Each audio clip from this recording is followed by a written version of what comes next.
சூரபத்மன், சிம்மமுகன், தாரகாசுரன் இந்த 3 பேரும் அண்ணன் தம்பிகள்.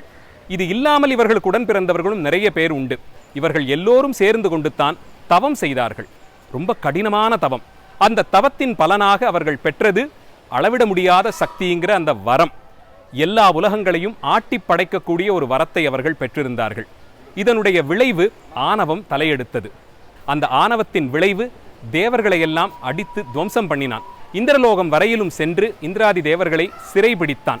சூரர்கள் எல்லாம் தேவலோகத்திற்கு போய் இந்திரலோகத்திலே போர் செய்து தேவர்களை எல்லாம் தோற்கடித்து அவர்கள் கையிலும் காலிலும் விலங்கு மாட்டி இழுத்துக்கிட்டு வராங்க. கடலுக்கு நடுவே வீரமகேந்திரபுரி அப்படிங்கிற ஒரு பெரிய பட்டணத்தை கட்டி யாராலும் உள்ள வர முடியாத அளவிற்கு அங்கே பாதுகாப்புகளை செய்து ஒரு கோட்டை அமைத்து அரண்மனை கட்டி கொண்டு சூரன் அங்கே வாழ்ந்து வந்தான். தேவர்கள் எல்லாம் அசுரர்களுக்கு பணிவிடை செய்யும் நிலைக்கு வந்தாங்க. இந்த விஷயத்தை எல்லாம் உமாதேவியார் மூலமாக சுப்பிரமணிய கடவுள் அறிந்து கொண்டார். போர் செய்யணும், அதற்கு சிவபெருமானும் சக்தி தேவியும் அருள் தரணும், இதுதான் மிச்சம். இந்த நிலையிலே உமாதேவி தன்னுடைய சக்தியெல்லாம் ஒன்று திரட்டி ஞான சக்தியாயுதமாக சக்தி வேலை கந்தனுக்கு கொடுக்கிறாள். சிவபெருமான் தன்னுடைய எல்லா பலத்தையும் திரட்டி கந்தக்கடவுளுக்கு இரட்சையாக அனுப்பி வைக்கிறார். பார்வதி தேவியினுடைய கால் சிலம்பிலிருந்து 9 வீரர்களை அவதரிக்கும்படியாக செய்து வீரபாகுத்தேவர், வீரமகேந்திர தேவர்னு தொடங்கி 9 வீரர்கள், நவ வீரர்களையும் முருகப்பெருமானுக்கு படை தளபதிகளாக உமாதேவியார் நியமிக்க சூரனை அழிக்கும் ஒரு நோக்கத்தோடு, எங்கும் ஞானம் நிலைக்கச் செய்யும் நோக்கத்தோடு முருகப்பெருமான் திருக்கைலாயத்திலிருந்து புறப்பட்டு இறங்கி வரார்.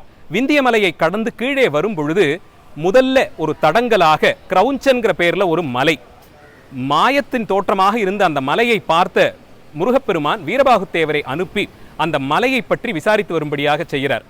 வீரபாகுத்தேவர் வீரமே வடிவானவர். அவரே அந்த மலைக்குள்ள போன பொழுது மயங்கி விழுந்துட்டாராம். முருகப்பெருமான் அந்த மலையினுடைய தன்மையை உணர்ந்து தன் கை வேலை முதல்ல கன்னி போராக மலையை பிளக்க உபயோகப்படுத்தினார். கந்தன் கைவேல் அந்த மலையை தீண்டி அது பிளந்து விழும்படியாக செய்தது.